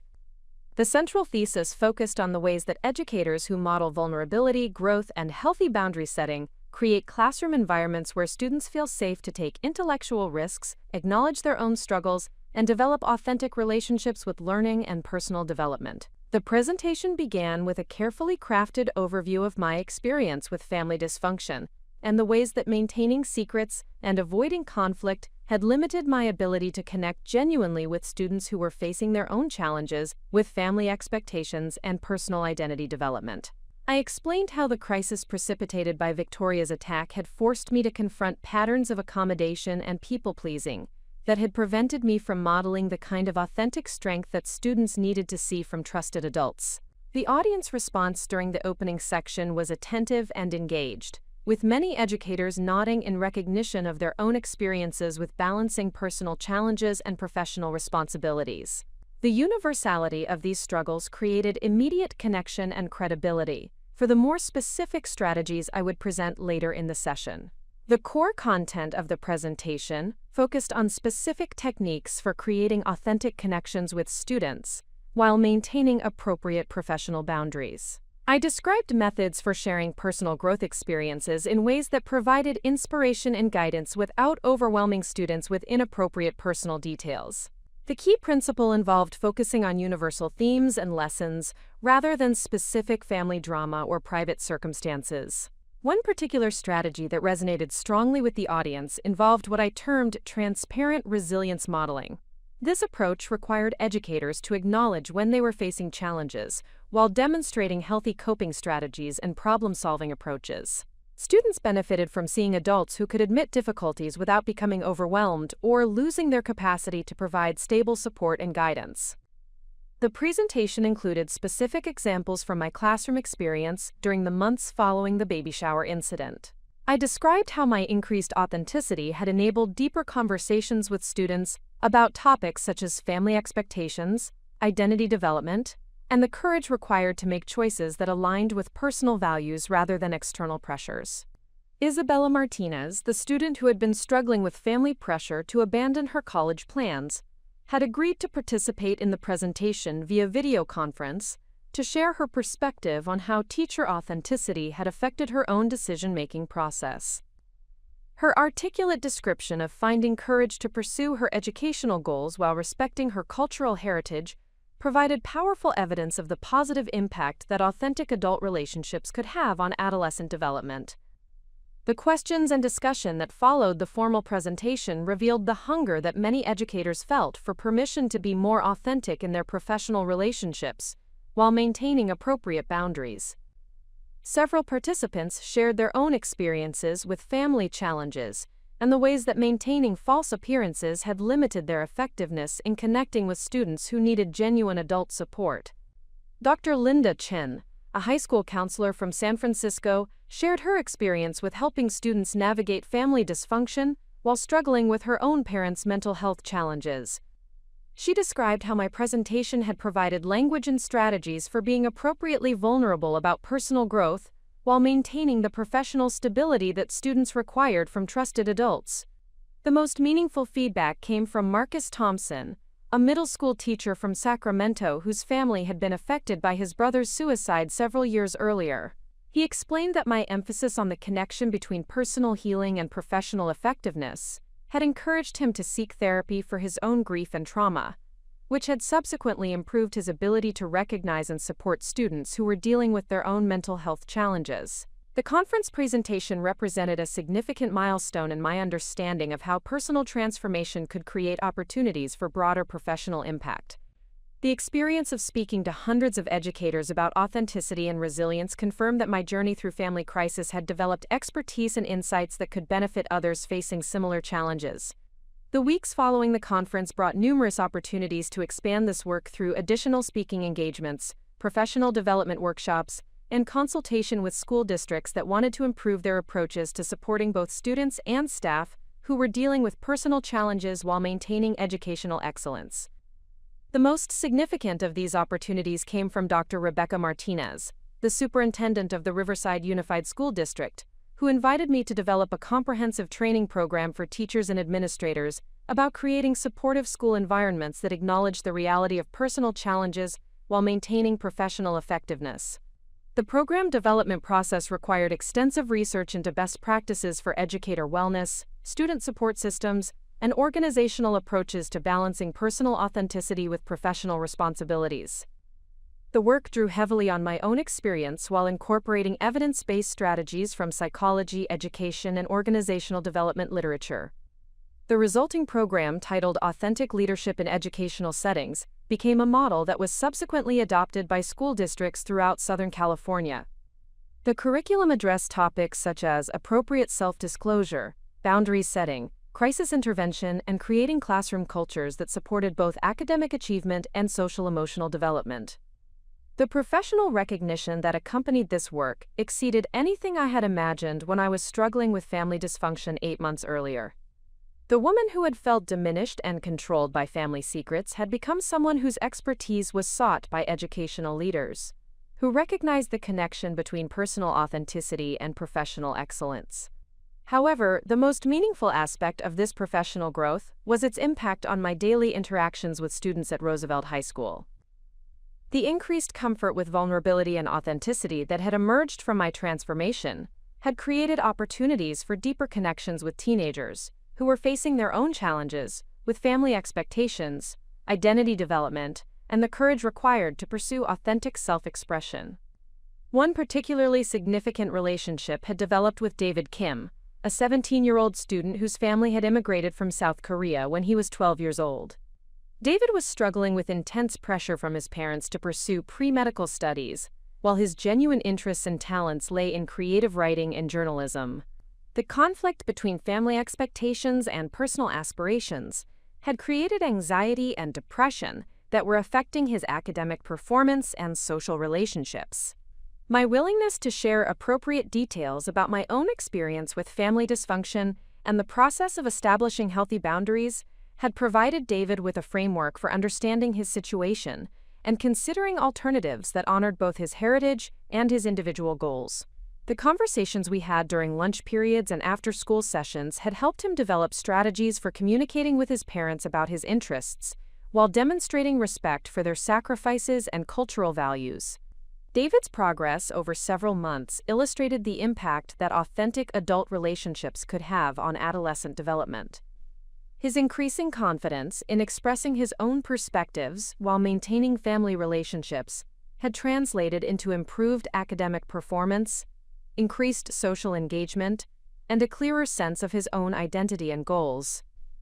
The relationship with David and similar connections with other students reinforced my understanding that the personal growth work I had undertaken following Victoria's attack had not only healed my own psychological wounds, but had also enhanced my capacity to provide meaningful support to young people who were facing their own developmental challenges.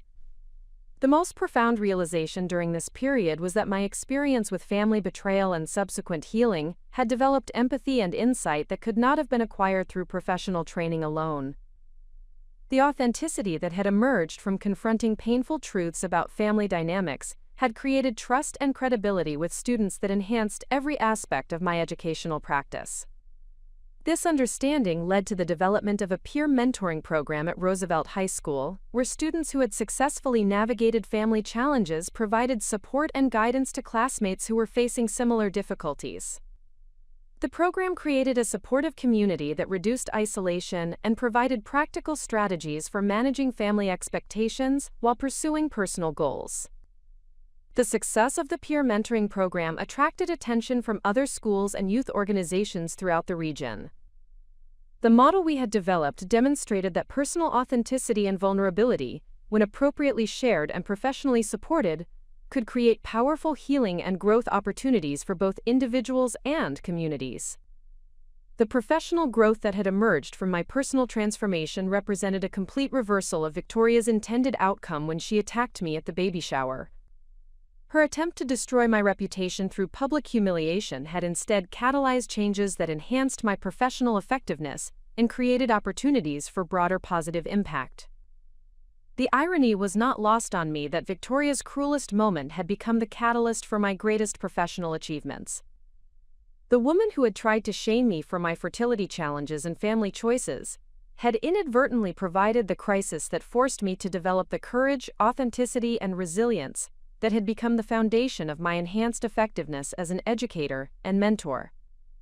As I reflected on this transformation while feeding Gabriel during quiet morning hours, I understood that the greatest gift I could give my son was the example of someone who had learned to transform adversity into strength, betrayal into wisdom, and personal healing into service to others. The child who had been conceived through love and generosity would grow up understanding that challenges could become opportunities for growth when approached with courage and supported by healthy relationships. The professional recognition and expanded opportunities that had emerged from my authenticity represented more than career advancement. They demonstrated that living truthfully and courageously created value that extended far beyond personal satisfaction to meaningful contribution to the well-being of others, particularly young people who needed examples of adults who had successfully navigated difficult circumstances while maintaining their integrity and compassion. 6 months after Gabriel's birth, I received a phone call that would test everything I had learned about boundaries, authenticity, and the courage required to maintain healthy relationships in the face of family manipulation. The caller was Dr. Jennifer Walsh, the family therapist who had been working with Victoria and David since their separation following the revelation of their true identities. Her voice carried the professional concern that had characterized our previous conversations, but this time it was accompanied by an urgency that immediately captured my attention. Victoria had experienced what Dr. Walsh described as a complete psychological breakdown, following David's decision to file for divorce and seek permanent separation from the elaborate deception that had defined their marriage for 20 years. The collapse of her false identity had triggered a cascade of mental health crises that had required intensive psychiatric intervention and ongoing therapeutic support to prevent further deterioration. The breakdown had manifested initially as severe anxiety and depression, but had evolved into what appeared to be a dissociative disorder that left Victoria unable to distinguish between the fictional narrative she had maintained about her marriage and the reality of her actual life experiences. She had begun experiencing episodes where she believed that David was actually James, her deceased first husband, and that their children were products of her original marriage rather than her relationship with David. Dr. Walsh explained that Victoria's treatment team had determined that her recovery would require systematic confrontation with the truth about her life history, including acknowledgement of James's death, acceptance of her actual relationship with David, and integration of the reality that her elaborate deception had caused significant psychological harm to everyone involved, particularly her children. The most concerning aspect of Victoria's condition was her increasing fixation on reclaiming what she perceived as her rightful position within our family structure. She had become convinced that my decision to reveal her secret had been motivated by jealousy of her supposed perfect life, and she had developed elaborate theories about how she could restore her reputation and family relationships through strategic manipulation of family dynamics.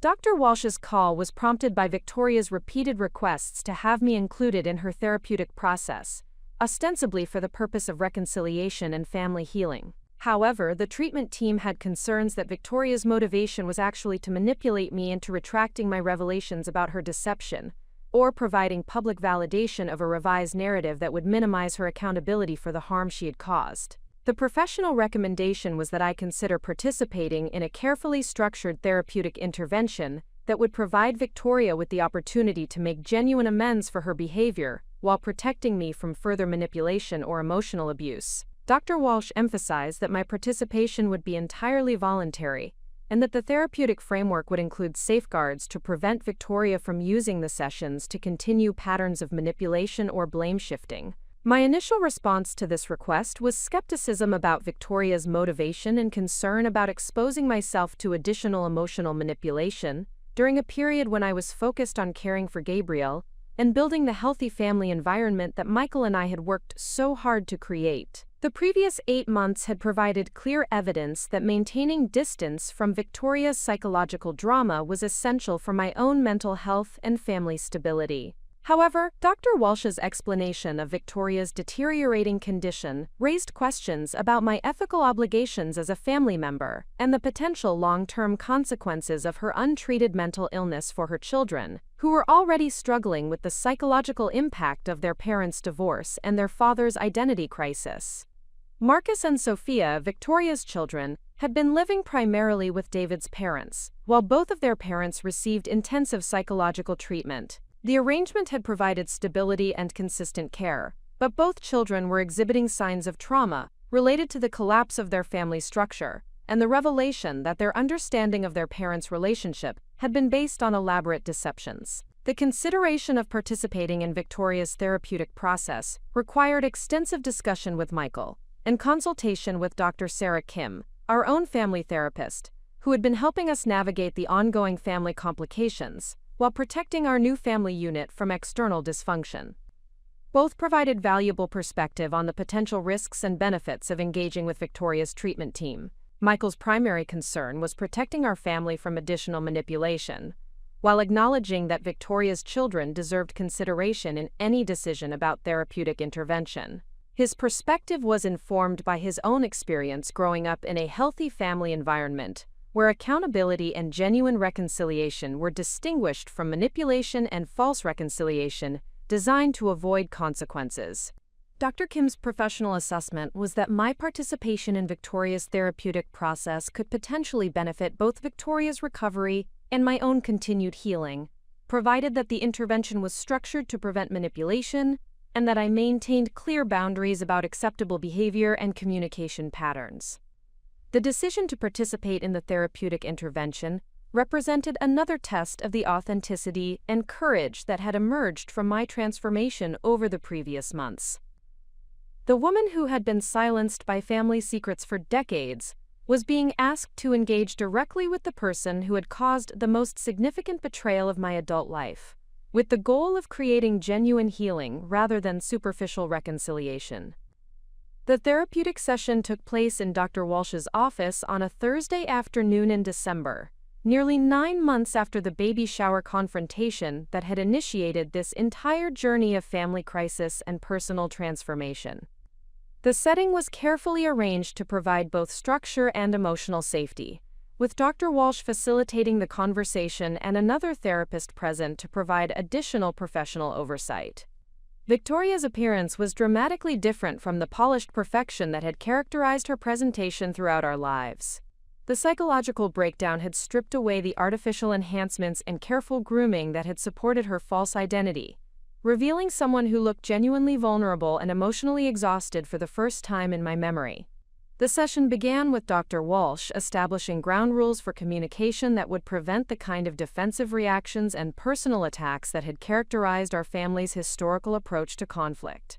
The therapeutic framework required both Victoria and me to focus on our own experiences and emotions rather than attempting to analyze or criticize each other's behavior or motivations. Victoria's initial contribution to the session was a more complete acknowledgement of her behavior at the baby shower and its impact on our family relationships than she had previously provided. She described her attack on me as the desperate action of someone whose psychological defenses were failing, and she took responsibility for the calculated nature of her cruelty without attempting to minimize its impact or seek immediate forgiveness. Her account of the psychological deterioration that had led to the baby shower incident revealed that she had been experiencing increasing anxiety about maintaining her deception for several years prior to my pregnancy announcement. The elaborate fiction that had initially provided protection from grief and trauma had gradually become a psychological prison that required constant vigilance and energy to maintain. The most significant revelation in Victoria's therapeutic disclosure was her acknowledgement that her attack on me had been motivated not only by fear of exposure but also by genuine envy of the authentic relationship that Michael and I had built. She had recognized that our marriage was based on honesty and mutual support, rather than deception and mutual enabling, and her inability to create similar authenticity in her own relationships had triggered resentment that she had channeled into cruelty. Victoria's explanation of her psychological state during the baby shower provided insight into the desperation that had driven her to such extreme behavior. She had been convinced that maintaining her deception was essential for her psychological survival, and she had been willing to sacrifice my well-being to protect the fictional narrative that had become her primary defense against trauma and grief. The therapeutic process required me to articulate the impact that Victoria's attack had on my own psychological well-being and family relationships, while also acknowledging the ways that maintaining her secret for 20 years had affected my own authenticity and self-esteem. The conversation provided an opportunity to express the full scope of harm that had resulted from both her original deception and her subsequent attack on my character. However, the most transformative aspect of the therapeutic session was my recognition that Victoria's psychological breakdown and my own transformation had followed parallel but opposite trajectories. While her elaborate defenses had collapsed under the weight of their own contradictions, my willingness to confront difficult truths had created strength and authenticity that enhanced every aspect of my life. The session concluded with Victoria's request for forgiveness and her expression of hope that we might eventually rebuild our relationship based on honesty rather than deception.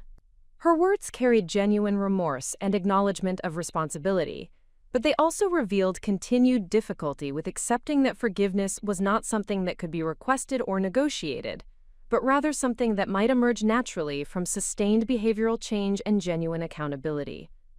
My response to Victoria's request was informed by the therapeutic work I had done over the previous months and my understanding that forgiveness was a process rather than a decision that could be made in a single moment.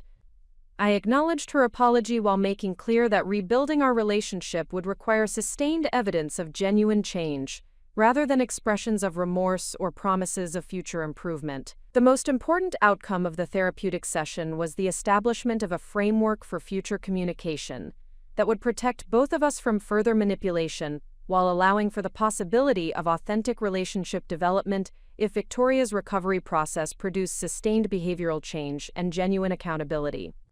The therapeutic intervention also provided closure on questions that had been troubling me about my own role in enabling Victoria's deception and the impact that my 20-year silence had on family dynamics. Dr. Walsh's professional perspective helped me understand that my decision to keep Victoria's secret had been understandable given my age and family circumstances at the time, but that my subsequent transformation into someone who prioritized truth over comfort represented healthy growth rather than betrayal of family loyalty. The weeks following the therapeutic session brought evidence that Victoria's recovery process was producing genuine insights and behavioral changes, rather than simply new strategies for manipulation and control. Her communication with other family members became more honest and less focused on managing their perceptions of her situation, and her interactions with her children began to acknowledge the reality of their family circumstances rather than attempting to maintain fictional narratives. The most significant indicator of Victoria's genuine progress was her decision to seek employment outside the home for the first time since her marriage to David, recognizing that her psychological health would benefit from establishing identity and self-worth that were independent of her relationships and family roles. The decision represented a fundamental shift from dependence on others for validation to commitment to developing authentic self-knowledge and personal strength. However, the process of rebuilding trust and authentic relationship would require sustained effort over time rather than dramatic gestures or therapeutic breakthroughs. The patterns of deception and manipulation that had characterized Victoria's approach to relationships for decades would need to be replaced gradually with consistent demonstration of honesty, accountability, and genuine concern for others' well-being. The therapeutic intervention had provided a foundation for potential reconciliation while establishing boundaries that would protect my own family from further manipulation or emotional abuse. The woman who had been silenced by family secrets had become someone who could engage with dysfunction from a position of strength, while maintaining commitment to authenticity and healthy relationship patterns. 9 months after Gabriel's birth, the annual Rodriguez family Christmas gathering presented the first opportunity to test whether the therapeutic work and individual healing that had occupied the previous year could translate into functional family dynamics during traditional celebrations. The event would take place at my parents' home, the same location where Victoria had attacked me at the baby shower, creating symbolic significance that none of us could ignore. The preparation for this gathering required extensive coordination between multiple family members who had been affected by the revelations and subsequent therapeutic interventions that had dominated our relationships throughout the year. My parents had spent months processing the discovery that their supposedly perfect daughter had been living an elaborate deception while their other daughter had been silenced by the burden of keeping destructive secrets.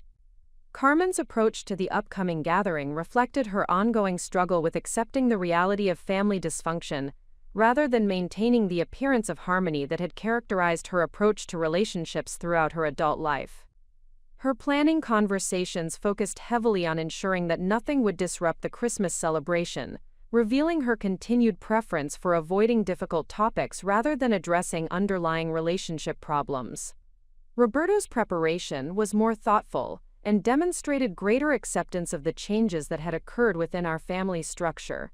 His conversations with me about the gathering acknowledged that rebuilding trust and authentic relationships would require time and sustained effort rather than single events or forced interactions designed to restore previous dynamics. The most complex preparation involved Victoria herself, who had made significant progress in her therapeutic work but remained fragile in her psychological recovery from the collapse of her false identity and the end of her marriage to David.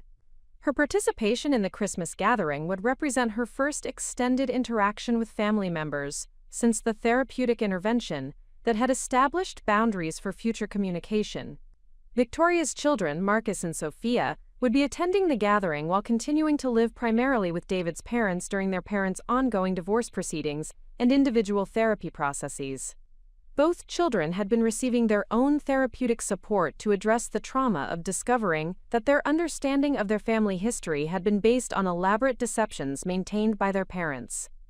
The decision to include Gabriel in this gathering required careful consideration of the potential emotional intensity and my responsibility to protect my infant son from exposure to family dysfunction that could affect the secure attachment relationships that Michael and I had worked to establish during his first months of life. Michael's perspective on the gathering was informed by his experience growing up in a family where conflicts were addressed directly and relationships were based on genuine affection rather than obligation or appearance management.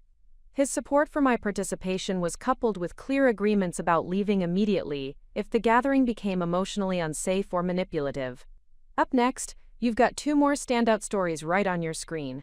If this one hit the mark, you won't want to pass these up. Just click and check them out.